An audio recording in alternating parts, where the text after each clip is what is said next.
Praise the lord. దేవుని నామానికి స్తోత్రము. మరొక మారు దేవుని పాద సన్నిధికి మనందరం కూడా రావటానికి దేవుడిచ్చిన చక్కని అవకాశం బట్టి నేను దేవునికి వందనాలు చెల్లిస్తూ ఉన్నాను. ముఖ్యంగా మనం 8 వరకు చూసుకున్నాం. 9వ పాయింట్ని మనం చూసుకోబోతున్నాం. దేవుడైన యెహోవాను శోధింపకూడదు. దేవుడైన యెహోవాను శోధింపకూడదు అనే పదాన్ని మనం చూసుకోబోతున్నాం. ద్వితీయోపదేశ కాండము 6వ అధ్యాయము 16వ వచనాన్ని మనం చదువుకున్నట్లయితే, అక్కడ మనం చూసినట్లయితే ద్వితీయోపదేశ కాండము 6వ అధ్యాయము 16వ వచనాన్ని చదివితే, మీరు మస్సాలో మీ దేవుడైన యెహోవాను శోధించినట్లు ఆయనను శోధింపకూడదు. అంటే దేవుణ్ణి శోధింపకూడదు. దేవుణ్ణి శోధింపకూడదు. ఎందుకు దేవుని శోధింపకూడదని రాస్తుంది? దానివల్ల జరిగే అనార్థం ఏంటి? దానివల్ల జరిగే ప్రాబ్లం ఏంటి? ఎందుకంటే ఒక వచనాన్ని మనం తీసుకున్నప్పుడు లేదా ఒక విషయాన్ని మనం తీసుకున్నప్పుడు అందులో 4 కోణాలు మనం చూసుకోవచ్చు. 4 విషయాలు, అంటే 4 విధాలుగా మనం అర్థం చేసుకోవడానికి, అంటే ఒక వస్తువుకి 4 దిక్కులు ఏ విధంగా ఉంటుందో ఆ విధంగా ఒక్కొక్క దానికి మనం మీనింగ్, అంటే ఒక్కొక్క వైపు నుంచి మనం చూసుకోవడానికి అవకాశం ఉంది. కాబట్టి ఇక్కడ దేవుణ్ణి శోధించడం అంటే ఏంటి, తర్వాత దేవుని ఎందుకు శోధించొద్దు, దేవుని శోధిస్తే ఏం జరుగుతుంది, ఇలాంటి ఎన్నో ప్రశ్నలు ఉన్నాయి. దానికి జవాబులు కూడా మనం చూసుకోవాల్సిన అవసరం ఉంది. ఎందుకంటే ఈ రోజుల్లో చాలామంది దేవుని శోధించే వాళ్ళే. కాబట్టి అసలు శోధన అంటే ఏంటి? మెయిన్ ఏంటంటే ఇంగ్లీష్లో మనం చూసినట్లయితే టెస్ట్ అనేది ఇక్కడ మనం చూస్తున్నాం. ఇక్కడ 16వ వచనంలో చూస్తే ఇక్కడ ఏముందంట, you shall not put the Lord your God to the test. అంటే ఇక్కడ మనం చూసినట్లయితే టెస్ట్కి అర్థం ఏంటి అనేది ఇక్కడ మనం చూస్తున్నాం. ఎందుకంటే అవి చిన్న చిన్న విషయాలు, కానీ మీకు అర్థం చేయించడానికి ప్రయత్నం చేస్తూ ఉన్నాను. ఈ టెస్ట్ అనే పదానికి అర్థం ఏంటంటే ప్రొసీజర్ ఇంటెండెడ్ టు, ఇక్కడ ఏంటంటే ఎస్టాబ్లిష్ ద క్వాలిటీని నిర్ధారించడం, అంటే దాన్ని ఎస్టాబ్లిష్ చేయడం, స్థాపించడం అనుకోండి. Quality, performance, reliability of something.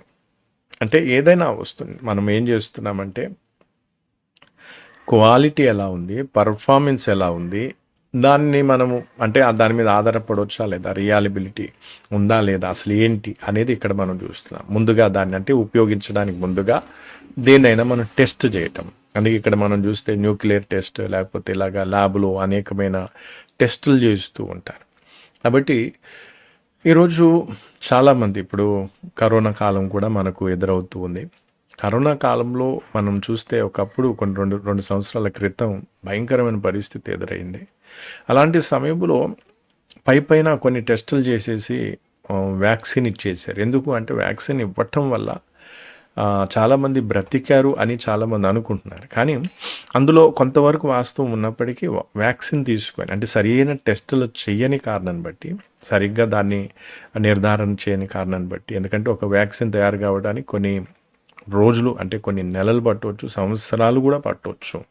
ఎందుకంటే దాని తీవ్రత మీద ఆధారపడి ఉంటుంది, అంటే దాని యొక్క పవర్ మీద ఆధారపడి ఉంటుంది. కాబట్టి ఇక్కడ తొందరగా వాళ్ళు ఏం చేశారు, తొందరగా ఏదో పరీక్షలు చేసేసి వెంటనే ఏం చేసేసారు, ఇచ్చేసారు. ఇప్పుడు ఆ వ్యాక్సిన్ తీసుకున్న తర్వాత చాలామంది నానా రకాల పరిస్థితుల చేత, అందుకే మీరు చూసే ఉంటారు, న్యూస్లో కూడా విన్నారు, ఎంతోమంది హార్ట్ అటాక్ వచ్చి చనిపోతున్నారు. ఇండియాలో ఎక్కువగా ఈ మధ్యకాలంలో చాలా ఎక్కువగా అయిపోయింది. చిన్నపిల్లలు కావచ్చు, పెద్దవాళ్ళే కావచ్చు, చాలామంది హార్ట్ అటాక్ వచ్చి చనిపోతున్నారు. కారణం ఏంటి అంటే ఈ వ్యాక్సిన్ వల్లే అలా జరుగుతుంది. ఎందుకంటే వ్యాక్సిన్ ఇవ్వటం వల్ల బాడీలో ఉన్నటువంటి కొన్ని సిస్టమ్, అంటే కొంత వరకు మార్పులు చేర్పులు వచ్చిన కారణాన్ని బట్టి హై ప్రెషర్ రావటం వల్ల హార్ట్ మీద ఎఫెక్ట్ అయిపోయి ఎంతోమంది డ్యాన్స్ చేస్తూ చనిపోయిన వాళ్ళు ఉన్నారు. ఇలా రకరకాలుగా చనిపోతున్న వారు ఉన్నారు. నేను ఎందుకు ఈ విషయాన్ని చెప్తున్నానంటే, చాలాసార్లు టెస్ట్ అనేది చాలా ఇంపార్టెంట్. అంటే కొన్ని వస్తువులకు మనం పరీక్ష చేస్తాం, టెస్ట్ చేస్తాం. ఇది పని చేస్తుందా, ఫోన్ పని చేస్తుందా లేదా ఇది పలానా పని చేస్తుందా లేదా, అంటే మనుషులమైన మనము కొన్నిటిని మనం టెస్ట్ చేస్తూ ఉంటాం. అయితే కొన్నిసార్లు మనం వ్యక్తులను కూడా టెస్ట్ చేయవచ్చు. అంటే వాళ్ళ మనస్తత్వం ఏంటి, వాళ్ళ మాట తీరేంటి. ఇప్పుడు ఉదాహరణకి ఒక సంబంధం చూడటానికి వెళ్ళినప్పుడు అబ్బాయి వాళ్ళు అమ్మాయి వాళ్ళను లేదా అబ్బాయి అమ్మాయిని టెస్ట్ చేస్తూ అని చూస్తూ ఉంటారు. టెస్టింగ్ అంటే వీళ్ళు ఏంటి, వీళ్ళ పర్ఫార్మెన్స్ ఏంటి, అంటే వీళ్ళ ప్రవర్తన ఎలా ఉంది, లేదా వీళ్ళ క్వాలిటీ ఏంటి, వీళ్ళ మాట తీరు ఏంటి, ఇవన్నీ చూసి ఎందుకు టెస్ట్ చేస్తూ ఉన్నారు అంటే దాన్ని యూజ్ చేసుకోవడానికి బదులు, అంటే దాన్ని వాడుకోవడానికి ముందుగా టెస్ట్ చేయటం అనేది జరుగుతుంది. నైజ్ అంటే సహజంగా మానవుడు చేసేది ఏంటంటే ఏదైనా తీసుకునేటప్పుడు టెస్ట్ చేస్తారు. బుక్కులు, పెన్నులు కూడా రాస్తుందా లేదా అని టెస్ట్ చేసి మనం చెక్ చేసి చూస్తాం. దాన్ని కొనుక్కోవడానికి దీనికి ఏమంటారు, ఇది కొనుక్కోదగిన వస్తువేనా కాదా అని టెస్ట్ చేస్తాం. ఇలా చాలా. అయితే ఈ మానవుడు ఏం చేస్తూ ఉన్నాడంటే పరీక్షలు, అంటే ఇలా జీవితంలో ఎన్నో టెస్టులు చేస్తూ ఉంటారు. మనుషులను టెస్ట్ చేయడం, మనుషులను చూడటం, లేకపోతే వస్తువులను, ఇలా అన్నిటినీ టెస్ట్ చేసిన వ్యక్తి ఎంతకు తెగించారంటే దేవుని కూడా టెస్ట్ చేయడం స్టార్ట్ అయ్యాయి. అంటే దేవుడు క్వాలిటీ ఏంటి, దేవుని యొక్క పర్ఫార్మెన్స్ ఏంటి, అంటే దేవుని యొక్క అసలు దేవుని మీద మనం ఆధారపడవచ్చా లేదా, అసలు దేవుడు ఇది చేయగలుగుతాడా లేదా, దేవుడు ఇలా ఉండగలుగుతాడా లేదా, దేవుడు ఇలా నన్ను ఉంచగలుగుతాడా లేదా, అంటే ఇలాగా. అంటే మనం అక్కడ ఏం చేస్తున్నా అంటే మానవుని జీవితంలో అనేకమైన వాటిని పరీక్షిస్తూ టెస్ట్ చేస్తూ అలవాటైపోయిన వ్యక్తి ఇప్పుడు నమ్ముకున్న దేవుని కూడా టెస్ట్ చేయటం స్టార్ట్ అయ్యింది. కానీ వాక్యం ఏమని చెప్తుంది, నీ దేవుడైన యెహోవాను ఏం చేయకూడదు, శోధింపకూడదు, ఆయన మాటలను కూడా శోధింపకూడదు, ఆయన స్వభావాన్ని అంటే దేవుని శోధించకూడదు. అంటే ఎందుకు శోధించకూడదు అంటే ఇక్కడ దేవుడిని నువ్వు శోధిస్తున్నావంటే దేవుని పూర్తిగా నువ్వు నమ్మటం లేదు. అక్కడ ఇప్పుడు ఏదైనా వస్తువుని మనం తీసుకున్నప్పుడు ఆ వస్తువు మంచిది అని మనము నమ్మితే దాన్ని టెస్ట్ చేయకుండా మనం ఏం చేస్తాం. ఈరోజు ఎవరికైనా 500 నోట్ ఇస్తే వాళ్ళు ఫస్ట్ దాన్ని ఏం చేస్తారంటే చూస్తారు. ఎందుకంటే ఈ రోజుల్లో మార్కెట్లో ఫేక్, అంటే నకిలీ 500 నోట్లు వచ్చేసాయి. ఇప్పుడు ఈ నకిలీ 500 నోట్ మనం గుర్తించాలంటే ఫస్ట్ దాన్ని టెస్ట్ చేయాలి, చూడాలి, అప్పుడు మనం తీసుకొని జోబులు పెట్టుకుంటాం. అలాగే నేను నమ్ముకున్నాను దేవుణ్ణి, ఇప్పుడు ఈ నమ్ముకునే దేవుణ్ణి నేనేం చేయాలి, టెస్ట్ చేయాలి అన్నట్టుగా ఈరోజు చాలామంది నువ్వు దేవుడివైతే ఇది చేయి, నువ్వు దేవుడివైతే అది చేయి, నువ్వు దేవుడివైతే ఇలా చేయి, నువ్వు దేవుడివైతే అట్లా ఉండు, అంటే ఇలాంటివన్నీ చెప్పి దేవుణ్ణి శోధించడానికి ప్రయత్నం చేస్తూ ఉంటారు. కాబట్టి ప్రేమైన సహోదరుడు, ఈరోజు దేవుని శోధించడం ఎంత భయంకరమైన పాపమో, ఎంత భయంకరమైన పరిణామానికి దారితీస్తుందో మనం చూడొచ్చు. వాక్యంలో చరిత్రలో రాసింది. కాబట్టి సాతాను మొదట మనకు సంపూర్ణ విశ్వాసం లేని కారణాన్ని బట్టి దేవుని శోధిస్తాం. రెండవది సాతాను ప్రేరేపణ బట్టి దేవుని శోధిస్తాం. యేసు ప్రభు దగ్గర కూడా సాతాను వచ్చి దేవుని శోధించే విధంగా ప్రేరేపించింది. అలాగా కారణాలు ఎన్నో ఉన్నాయి. కాబట్టి దయచేసి గత కాలంలో నువ్వు దేవుని శోధించావేమో, గత సంవత్సరంలో నువ్వు దేవుని శోధించావేమో, గత నెలల్లో, గత వారాల్లో, గత రోజుల్లో, గత గడియల్లో నువ్వు దేవుని శోధించావేమో. ఎందుకు శోధిస్తూ ఉన్నా? ఎందుకంటే నీకు దేవుని మీద పూర్తి భరోసా లేదు, దేవుని మాట మీద నీకు పూర్తి భరోసా లేదు, దేవుని స్వభావం మీద నీకు పూర్తి భరోసా లేదు. దేవుని నమ్మొచ్చా నమ్మకూడదా అనే ఆలోచనలో ఉన్నా, దేవుని వెంబడించవచ్చా వెంబడించకూడదా అనే ఆలోచనలో ఉన్నా. మనం ఏదైనా కొత్త బట్టలు కొనటానికి వెళ్ళినప్పుడు ట్రయల్ రూమ్ ఉంటుంది. అందులోకి వెళ్ళినప్పుడు వీళ్ళు ఏం చేస్తారంటే బట్టలు వేసుకొని ఇది నేను కొనాలా లేదా అనేది వాళ్ళు నిర్ణయం తీసుకుంటారు. అలాగే ఈరోజు చాలామంది ప్రార్థనకు వచ్చి నా సమస్యలు తీరిపోతే ప్రార్థనకు వస్తా, మా బాధలు పోతే, మా అప్పులు పోతే, లేదా ఇంకేదో ఇలాంటివేవో చెప్పి, అంటే ట్రయల్ వేయటానికి ట్రయల్ రూమ్లో బట్టలు మార్చుకొని చూసుకున్నట్టుగా దేవుని దగ్గరకు వచ్చి, యేసు ప్రభు దగ్గరకు వచ్చి ట్రయల్ వేసి ఒకవేళ వీలైతే, అంటే వాళ్ళు అనుకున్నట్టు జరిగితే వస్తాం, లేకపోతే లేదు. అంటే ఇది దేవుని శోధించటం. ఇది కొత్త వాళ్ళని కాదు, పాత వాళ్ళు కూడా ఈరోజు చేసే పని అది. అందుకే దయచేసి మీలో ప్రతి ఒక్కరు కూడా గుర్తుపెట్టుకోవాల్సింది ఏంటంటే, మీరైనా మీ పిల్లలైనా, మీరైనా మీ కుటుంబం అయినా టెస్ట్ చేయటం మంచిది కాదు. దేవుని పరిశోధించడం మంచి విషయం కాదు.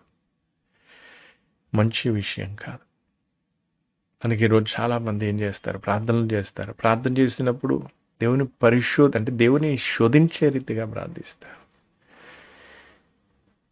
అందుకే ఈరోజు గత కాలంలో నువ్వు దేవుని శోధిస్తూ వచ్చావేమో, ఇంకా చాలా విడమరిచి చాలా స్పష్టంగా చెప్పాల్సినవి ఎన్నో ఉన్నాయి. కానీ వీడియో లెంత్ ఎక్కువైపోతుంది, మీకు అర్థం కావడం కూడా కష్టమవుతుందన్న ఉద్దేశంతో ఒకటి పాయింట్ మీదట పెడుతూ ఉన్నాను. దేవుని శోధించే వ్యక్తివైతే ఈరోజు పశ్చాత్తాపడు. దేవుని శోధించడం కూడా పాపమే. వాక్యంలో ఏది చెయ్యమని చెప్తున్నాడో అది చెయ్యకపోవడమే పాపం. ఏది చెయ్యొద్దని చెప్తున్నాడు అది చేయటమే పాపం. అది స్పష్టంగా అర్థం చేసుకోవాలి. అందుకే దేవుని శోధించటం. చాలామంది విశ్వాసాన్ని శోధించడాన్ని, ఆ వ్యత్యాసాన్ని కూడా వీళ్ళు అర్థం చేసుకోరు. మనం విశ్వాసంతో దేవుని మీద ఆధారపడటం, దేవుని శోధించడానికి కొంచెమే గ్యాప్ ఉండొచ్చు. అంటే కొంచెం ఒక దారం మట్టుకు ఆ వ్యత్యాసం ఉండొచ్చు.